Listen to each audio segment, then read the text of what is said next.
Good morning, everybody. Thank you. Thank you, Paul. We'll wait till we get everybody turned on here.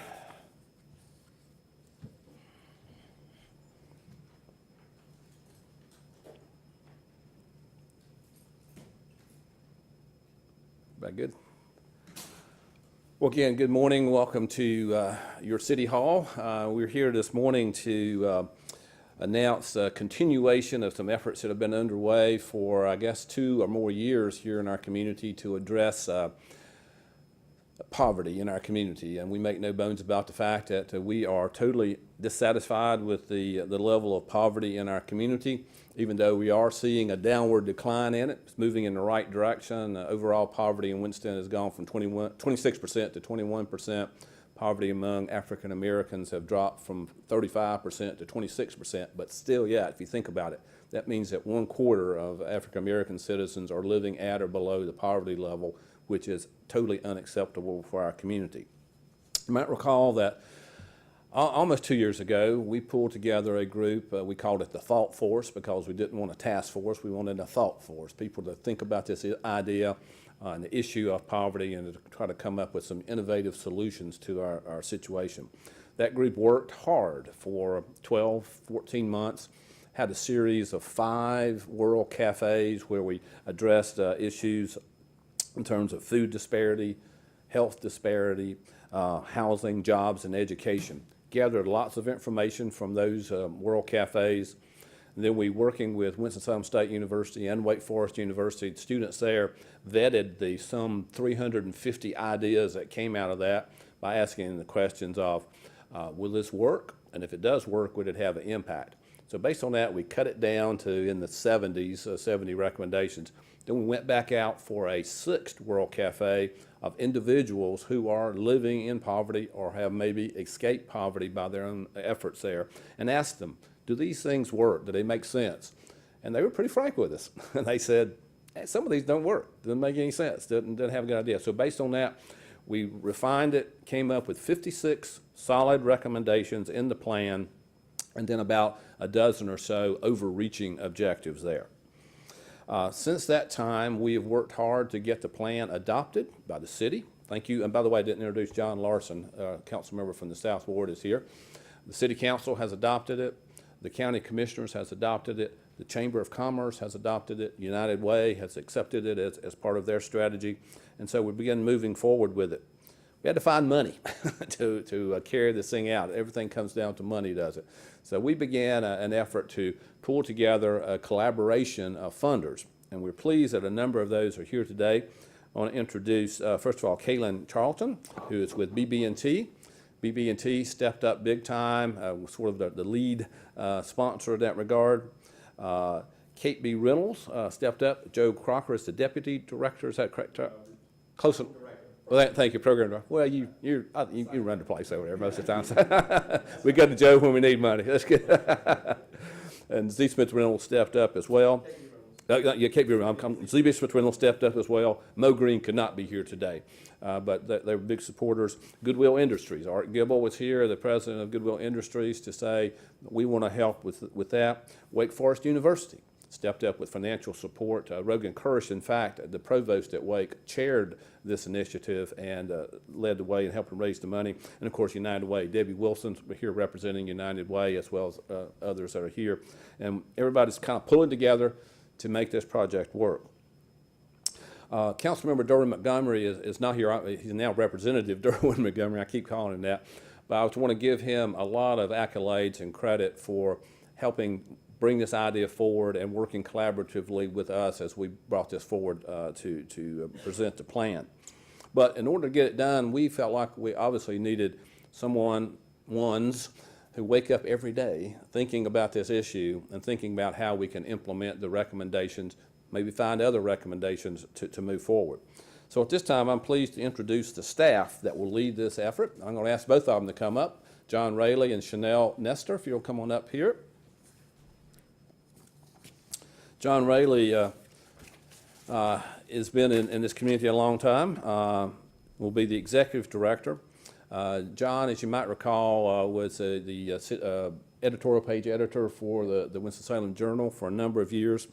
He also worked closely with Representative Larry Womble in pulling together a strong collaboration, bipartisan collaboration, I might say, to provide $10 million in compensation for those victims of sterilization that North Carolina is not very proud of.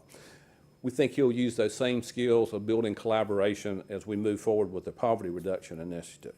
Chanel Nestor will be the Community Engagement Associate. Chanel has undergraduate and graduate degrees from North Carolina A&T University in sociology and agricultural education, interestingly enough, and I think that fits in very well with a number of our initiatives, particularly the whole issue of food disparity in that regard. Chanel spent some of her early childhood years growing up in the Happy Hill community, one of our oldest communities here in Winston-Salem, and she's maintained close ties to neighborhoods that are dealing with poverty.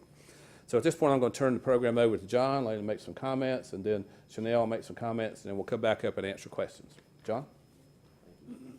Thank y'all for coming. And thank you, Mayor, for those kind words and for your vision and that of the Poverty Thought Force, which has brought this partnership to fruition. That couldn't have happened without our grantors, proudly represented here today, and thank y'all. We really appreciate it, and we'll try to live up to it. Now Chanel and I begin the exciting, challenging work. It's a crucial task that will be informed by the Thought Force's report and continuing in the strong tradition of that body, putting those living in poverty in the forefront. This poverty fight must be waged from the ground up. Toward that end, Chanel and I will soon begin listening sessions, a series of meetings with those living in poverty.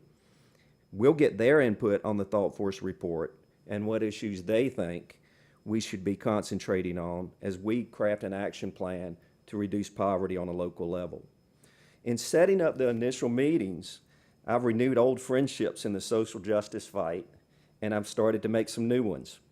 There is momentum building on this fight, energy that comes from a longing for overdue change. We will align with people living in poverty and work alongside them for systemic change by helping to coordinate the poverty battle among the many good local organizations and individuals already involved. We will make public awareness of the fight. We will raise public awareness of the fight and advocate for policy reform on a local and state level. A big chunk of our outreach will be coordinating the efforts of 5 to 6 nonprofit agencies doing Getting Ahead and a Just Getting By World classes supported by Goodwill Industries of Northwest North Carolina. Chanel's outreach will include that work. She'll create a monthly gathering of graduates to continue their involvement and eventually become an advocacy group for change. Chanel comes to this and the rest of our fight uniquely qualified. I'm honored to be on the same team with her. And now Chanel has a few words to say. Thank you very much, John. I wrote a little something so I can stay very to the point. I want to thank John again, the mayor as well, the citizens of Winston-Salem and the greater Winston-Salem area as well. I'm very humbled to be here. This is my place of birth. This is my home region. I'm currently an adjunct instructor at North Carolina A&T, instructor of rural sociology and sociology, teaching courses around food security and food systems. So I'm very humbled as well to be here in this area. Again, even though I consider myself to be very much educated and college educated, I'm not far from that range of poverty. I've seen myself grow and increase my upward mobility and the upward mobility of my family as well. So I'm just here to support this program, and I'm so grateful to be here. And thank you. Appreciate it. Thanks, both of you. Does any member of the media or otherwise have questions for me, John, or Chanel? Paul. John, you mentioned that part of the fight is to address with policy reform at a local and state level. Mm-hmm. And I'd be interested to know what policy specifically need to be reformed. Much of that will come from our listening sessions because we are very grounded in, we're not coming up from above and telling people what they need. We're going on the level, we're going with them in the trenches and get what they need and go back, then go to Raleigh and then go to here and to the commissioners' chambers. There is one fight we're going to start working on that I'm already on just because of the time element, and that's Medicaid expansion. Because if you talk about reducing poverty and conditions of poverty, lack of access to health care is certainly a major factor there. And it's still a long way to go in this state, but we're closer than we've ever been at a bipartisan solution to that. And that's what I bring to this fight, and I'm already talking to people on both sides of the aisle on that, and I've been to Raleigh once and heading to Raleigh again working that, so we really hope to get that one done. But again, that just because of the time element, but otherwise, we want to go to the people and say, you know, what do y'all think of the the thought force report? And what recommendations do y'all like along it, and what do y'all want us to work on? We want it to come from the people. The listening sessions go through April, but is there a timeline on how long you think this will last? We're going to do we're still working on that. I mean, we want to do it right. So we're going to talk with the board more about how long we should go. But we've got 10 that'll be in the press release listed, and I've set up this week, and it was energizing to set those up because there's a hunger for this, and we're excited about beginning the work. I also note that we'll have an advisory group that will be working continually, giving advice to John as well as the other members of the thought force going forward, and we will have members of the community on that as well. Why is it important to have members from all parts of this community involved in this? Right, because, and it's changing, and there are good agencies in this town that realize what we realize, including other initiatives at United Way, that this has to come from the ground up.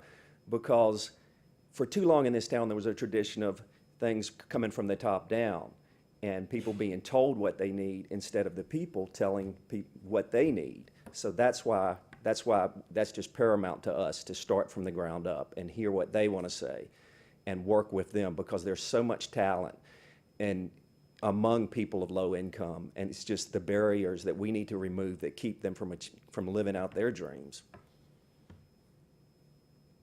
Okay, so you had this previous program that ran up until, that report came out in February 2017, is that I think that's right, Paul. Mm-hmm. Okay, and so you went to these listening things, you held these events, and you heard from people. You were able to whittle a bunch of ideas down to a few. 56. 56 plus 12, is that right? 12 overriding objectives, right? What are the biggest barriers that you're hearing? What keeps that number from going down further than it's gone down? Transportation is huge, and that cuts across all the other fields we're looking at, because, and that goes to the lack of, we definitely need to improve the city bus system, because if you can't get to the lack of good transportation keeps people from getting to jobs or good jobs. It keeps them from getting to the store. It keeps them from getting to the doctor. It keeps them from getting to school. So, and that came out in the force report, the thought force report, that everything, transportation cuts across healthcare, it cuts across education, cuts across access to food. So transportation's huge. I'm sorry, but following up on that, Mm-hmm. are you finding that's an issue with what's going on with Business 40? Because getting over here, I actually live downtown and still had trouble getting down here and it's harder now than it has been. Yeah, but yeah, right. That's a temporary situation, obviously, but I think as John alluded to, our bus system, we did some revisions on that, but I think there's others that we can do to make it easier to use, and just the cost of it, if you think about it. But poverty is such a complex issue, is that there are all 5 of those areas we've got to work on, Paul, sort of at one time. Otherwise, you're working on one and you get something going there, but the other 4 are not getting addressed. So it's got to be a comprehensive approach at it there. But I don't think Business 40 is necessarily a key factor in that. John, you had a question? Yeah, the thought force report that was published, where can the public actually see a copy of that document? Do you have that, John? It's still on the website, and we'll be updating that website as well, but the report is definitely still on that website, and as we update, we're going to raise public awareness, and part of that will be to let them know where they can view the report. I think it's just povertythoughtforce.org, I think, isn't it, John? I think so. Yeah. It's out there. Great. Well, Paul, go ahead. If I can hear from Chanel, Yeah. you've got some experience at Happy Hill. Yes. You know, that is, I want to ask you, when you saw people who were successful, like yourself, getting out of Happy Hill, getting educated, moving on, what did you see them doing? Well, one person in particular who is my uncle and also my pastor, Bishop Todd Fulton, who's very active here in Winston-Salem. That has been one person I've always looked up to, and has always upheld the young people here in this community, and not just going towards the religious field, but also overall. He has a garden at the congregation that we can all access. There's walking trails.